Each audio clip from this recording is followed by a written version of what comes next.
Nothing is out of the norm. I mean, I was at the VRIC event down in Vancouver on the weekend, and I was talking about it. You got to look for a potentially, I was saying a 40 to 60% pullback in silver. And I still actually think we're going to get that. Although today, as you and I are talking, silver was down 32% alone.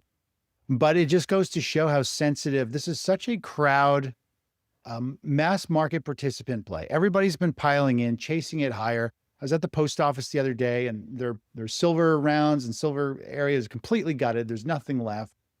I was talking to some subscribers. They were in Toronto selling some gold because we sold some just at the peak like 2 days ago. And they said there was two massive lineups at the bullion store. There was one for buyers, one for sellers. And it's just a feeding frenzy. I sold a bunch of my position to Sprott a couple days ago, right at the peak. I got top dollar for it, way better than any of the other people, like what members were telling me they were getting paid, which I felt pretty good. And they said the same thing. They're like, oh yeah, as soon as we buy it, I'll literally the next phone call, we'll be selling it to somebody else. Like everybody's just piling in to buy, right? This is the silver chart. This is the daily chart. You can see it takes a staircase up and the elevator down. This was a very big pullback in the past 24 hours. When you have a very sharp pullback to an extreme level, this is to a 50-day moving average. I actually had done some Fibonacci analysis, some retracement levels. And if we were to do some retracement levels, so a Fibonacci retracement, if people don't know what that is, go look up the Fibonacci theory. It is extremely powerful. Long story short, it's everywhere in the universe. And so we can figure out based on this run up, the universe, the way things seem to unfold, the sweet spot is between the 50% pullback and the 38% pullback. It came right down into this sweet spot. It's found support. On top of that, Ben, we've got it hitting this level right through here. This was a very critical level for silver. This was a pause, a sideways movement that's naturally going to act as a support. There was a lot of volume traded through there. So silver had this emotional move down into the sweet spot. And now it could easily bounce and drift its way back up. I think if it got back up, it probably into these lows over here, which is about 103. It'd be pretty tempting to start scaling out and selling off some more of the position because it could very easily roll over and go down a bit. So the bargain hunters right now is simply when you have a move that happens too quick, it just happens very fast. It's clearly an emotional move. Smart money generally steps in really quickly and starts to buy things back up. And of course, it came down to here and it's already had a nice bounce percentage wise. And I think we could see eventually people jump in and start to chase pricing higher because it's very emotional. So that's why I think we're going to get this bounce. From a technical standpoint, the damage has been done. If you sell right here, you're selling it at support. And I don't want to do that. Chris Vermeulen explains why silver's violent pullback is driven by panic and crowd emotion. After a euphoric run past $100, silver entered bubble territory. He warns of sharp bounces ahead, but says most investors will get shaken out before a much larger correction unfolds. Thanks for watching. Give a thumbs up and subscribe to Find Metals for the latest insights. But looking forward, I mean, if gold can sell off 10 or 12% in one day, silver can drop 32% in one day. That's just letting some air out of the bag. I think the markets could go for a much bigger correction. I still think gold is going to fall 30 to 40%. I think silver is going to go 40 to 60%.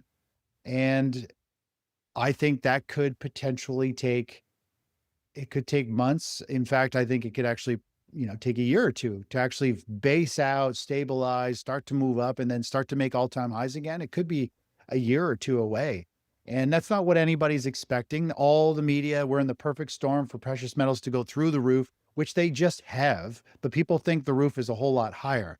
But the charts are like showing us this is the roof. This is like usually what happens right at the end of a parabolic move. And so I think if you're, I don't fall in love with gold and silver. I mean, I've held them forever. And my members and I were talking about it when we sold gold and silver the other day, physical gold. We're like, it feels like we kind of like lost like a family member, right? Because we've had physical gold forever. Now we feel naked. We're like, now we're exposed with no protection from a currency collapse, all that stuff. It's a funny feeling, right? And so a lot of people never want to sell gold ever because they believe there's just so much, so many things going wrong. There's people like me who who can sell it. We're not that attached. I want to buy some back as soon as I can when I think it's a fair value, but I think we could pick it up with gold maybe at 3,600, maybe at 3,300. I think we could get silver back down somewhere at potentially the 50 or $60 mark. Um, and pick it up when it's got good value. I'd love to lock in those profits and purchase it back later. So it's really tough to tell how this will play out. It's the same with the financial crash. We're going to have one. It's just a matter of time. The question is it like a 2008 where it's like 8 months of just precipitous falling, very painful, very violent? Or is it going to be like a tech bubble unwinding that takes 3 years of falling prices and big, slow bounces lower and lower? We don't know. If everybody switches gears, I mean, just like literally a day ago, I met people at VRIC who had never bought metals before, and they had literally on this big 15% up day. I was talking to somebody and they like, I just bought silver for my first time. I bought physical silver, and I made a joke. I'm like, oh, you bought into the suckers rally. And it's kind of what it was. Like, this was the emotional phase, right? This is like the last big push before there's some event. Usually the last people to get in, like the people who have held out as long as they possibly could, who are possibly open to the idea of buying, those, when they break and they all seem to buy, that's when you get this big push. Now, the question is, do they all switch their mind going from, oh, because a lot of the people there at this event, because it's very resource heavy, they're all talking about $200 silver. And so the bargain hunters are going to be like, wow, I just got it, at a killer deal and it's going to go to 200.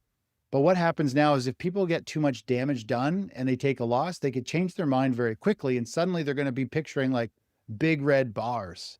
And they're like, I don't want to hold this anymore. So we just need to give it a bit more time to see if there's a bounce that's going to create some belief, and if people are going to chase and drive it higher, or are there a lot of big players just hammering on the sell button? Are they just panicking to get out? But I mean, we never know. No one knows, right? So many people online and all the YouTube channels. I mean, everybody gives specific pricings. This is going here. This is going here. This is going to happen. And that's what people want to hear, and people buy into that. But nobody actually knows. You need to have a game plan for both strategies. So if it does bounce, we have a game plan of where we're going to start to scale out, lock in profits. If it does start to break down from the support level, potentially starts to break down below like $69, which is a pivot low. It's also below our 50% retracement. I might just have to pull the plug and lock in gains from there, and just say, okay, well, I got a bunch at the high. I got some out as the trend is now technically turned down. I got a nice average price, and be happy with it. So that's kind of where we're at for the chart of silver. And I do think we could see silver back up at 110. Can look at gold real quick. Gold, a lot of volatility. Both gold and silver have done the same thing. And I covered this in a morning video with members. So I love Fibonacci extension. So based on this previous rally that we saw and this pullback down to this low, if we carry that forward, we end up getting these moves. And so you have this rally up, you got the pullback, and then you hit the 618, which we got into gold over here for a quick trade. We locked in partial profits. And then we hit our 100% measured move right here. And if I zoom in, what happens after you hit a 100% measured move is you go into these euphoric phases. And our move for gold was 100, it was 176, somewhere in here was our big move. And so we ended up closing out part of our gold position right over here. And then once you hit that 100% measured move, you go into an emotional state. And after an emotional state, like both of these, this and this, you go into a very big pullback, and it takes months to consolidate. So for all we know, gold and silver are going to trade sideways, build another launch pad, and then maybe we see a bigger run up to 6,000, 8,000, who knows? So both gold and silver are doing exactly what they do when they hit these targets, and then the emotional people chase it and pile in right at the end. And then it puts them through this roller coaster ride. And so the big question is this a pause before going higher, or is it, a top? And at this point, the trends are still up, and trends are more likely to continue than they are to reverse direction. Although everybody always tries to pick bottoms and tops, it's a long-term losing strategy. Just stick with the underlying trend. This is a sharp pullback. It was emotional driven. It's at support. And so we got to give it the benefit of the doubt. I mean, when you look at the silver chart and we go to the monthly, this is I mean, you don't have to be a brain surgeon or a rocket scientist to figure out to take a guess of what happens after these spikes. Like keep in mind, this was way up here this morning, right? What goes straight up comes straight back down, usually for half of it, easily. And but it can go a lot more. Each of these other times we're down like 70, 80%, which means you need like a 500 to 700% rally just to get back to break even, which is pretty darn hard to do. And you don't really want to wait decades for that to happen again. And so I believe we're in this phase where everything just got valued, and you're way better to protect your capital, step aside, and put your money where you think it's going to be more protected. So there's four stages of the market, and precious metals are in this blow off phase right here. Which, from an emotional standpoint, as you and I were talking, if we look at the emotions of the market participants, we're in this euphoric phase. Like everybody was just chasing and piling in, and people who don't know anything about metals are buying metals. That is like, I'm a genius, I'm going to be rich. I mean, this is what I was hearing, and everybody was talking about how much money they're making. When money comes that fast and easy, it's like, my theory is like easy come, easy go. You look at the price charts. If it goes straight up, the price usually comes straight back down because it's an emotional move, either from news or just everybody chasing the same thing. And it just creates this move. So I believe we're in this euphoric phase for gold. I believe we're over here, complacency. People still think the stock market is strong. People are betting on the markets going higher.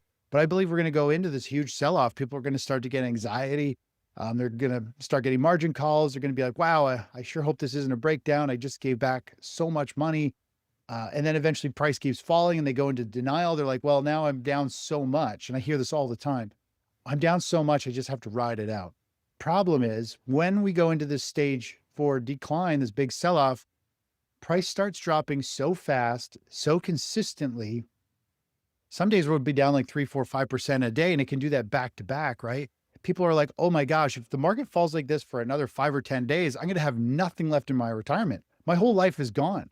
And so people eventually, because it happens with such velocity, people just don't feel like they even have time to process it, and people panic out, and that usually creates a bottoming formation. And this, if we go back, this is called a stage 4. This is a financial reset, a bear market, a crash, whatever you want to call it. These, I have it shaded green because if you know what you're doing, we can make a ton of money in a falling market. The market falls 7 times faster than it rises. I mean, the silver chart is a pretty good example of that. You look at it on the daily chart, and I mean, I could probably put it to a weekly chart, might be a really good visual. Let's just see here. If we look at the weekly chart, you could say 1, 2, 3, 4, 5, 6, 7. So more or less, like, it takes 6, 7 weeks to go up and 1 week to wipe it all out. But so the markets, you can make a lot of money from a falling market as it collapses. And then of course you can reinvest all that when a new bull market starts a year or 3 from now and catch the next big growth phase. So people just need to realize, like, most investors go through this emotional cycle.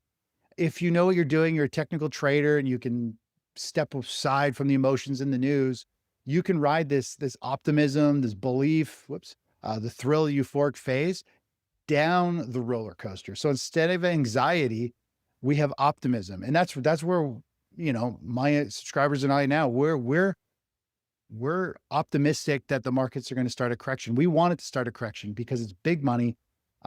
As people have denial, we're going to be in belief. We're going to be like, no, this is a full-on bear market. We knew it. We're playing inverse ETFs. We're benefiting from falling pricing.